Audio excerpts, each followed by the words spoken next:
just a few days to go until the UK general election, and if the opinion polls or indeed the bookmakers are to be believed, then Labour are virtually guaranteed to form the next government.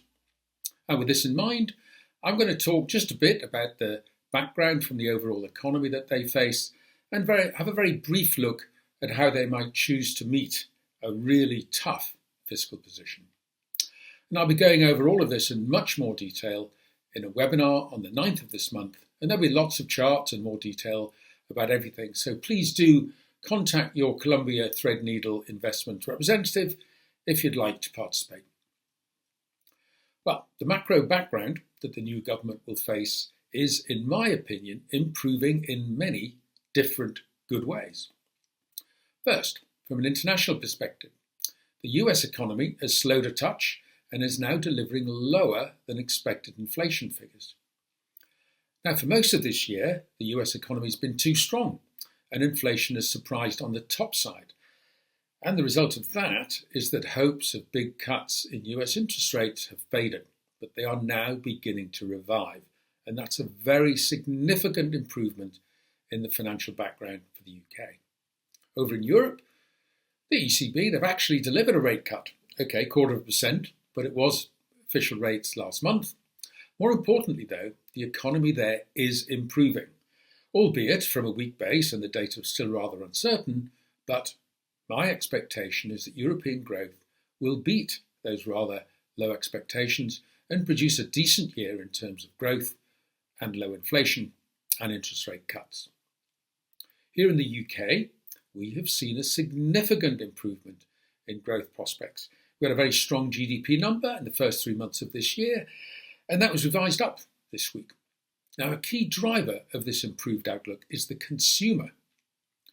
Now, over the last couple of years, despite a savage real income squeeze, British consumers have actually raised the proportion of their savings out of their income. And that's very unusual. So lacking in confidence, so frightened about particularly high energy prices, people have been very cautious. Well, real incomes are now growing as the wage price spiral operates in reverse, confidence is improving, and our consumers are beginning to spend a higher share of their rising incomes. Now we have seen spending, and particularly spending in construction, held back significantly by the extraordinarily high rainfall that we've suffered this year, but even that has given way to a really strong, better weather from the middle of June, and let's hope that continues. In terms of economic surprises, the UK is already outperforming most of their economies, and I expect continued upward revisions to the economic growth outlook to continue. Now, economic growth is good for morale, but it's also good for the fiscal balance, and I think this could come in significantly below forecast. Not massively, though, and the longer-term outlook for the fiscal position, well, that's pretty dire. Despite having taken the tax take to record highs, the outgoing Conservative government has met its own fiscal rules, which are pretty weak, only by making totally unrealistic assumptions on spending in unprotected areas like prisons and the justice system. And the incoming government are well aware of this. And given their ambitious spending plans, they're going to have to raise taxes. Now, from a political point of view, this is best done quickly in the first year of any new term. Now, they've already ruled out raising most of the tax rates, income tax, VAT, and national insurance corporation tax, so the focus is going to be on capital taxes. Now, I can only speculate about what they might be, because the tax rises they've already announced, VAT on school fees, the end of the non-dom tax loophole, and ending the carried interest for most investments by private equity employees, I mean, they're pretty uncertain and don't add up to a huge amount. I guess they will look across the board at possible tax increases on capital. Perhaps they could limit ISA relief to people whose portfolio of ISAs is already below $1 million. That would grow in value over time. They could restrict pension contributions to the basic rate for income tax. That would raise a lot of money, but be very controversial. It's been discussed many times before.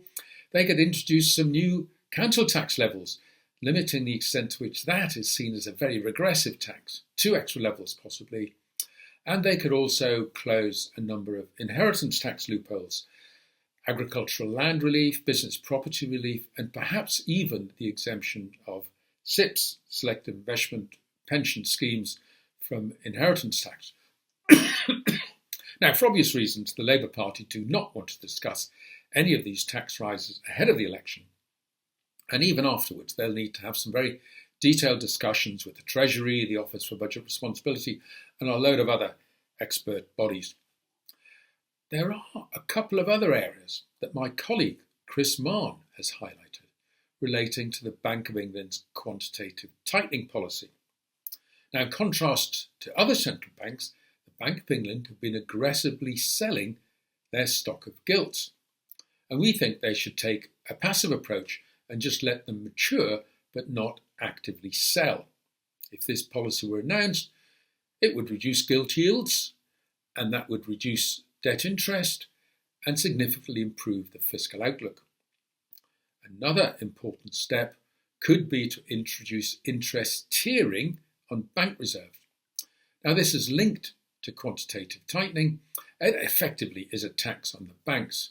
These two policies together could raise very substantial amounts of money. And they're really not vote losers, because most people don't even know that they're happening. And they would certainly be more than enough to finance the Labour Party's ambitious plans, which have been scaled down, albeit, for an energy fund and a public-private wealth fund. Now, they will need to get the Bank of England on board for this. That may be a bit of a problem, but is certainly doable. The new Labour government is both radical, ambitious, and determined to avoid the financial crises that beset previous Labour governments before Tony Blair and smacked Liz Truss firmly in the mouth in her short-term premiership. They have a whole series of other judgments, big judgments to make on things like workers' rights and minimum wage and so forth. And we'll just have to see whether the new government get those judgments and balances right or stumble in their early years. As I said, I'll be going through all of this in much more detail at the webinar on the 9th of July. I won't be doing a Market Perspectives video next Monday, so please tune into the webinar if you wish to get more information. As for me, I've done this week's Markets Perspectives video super early because I'm off to play golf. Expectations for my performance are low and frequently disappointed. Until next time, bye from me.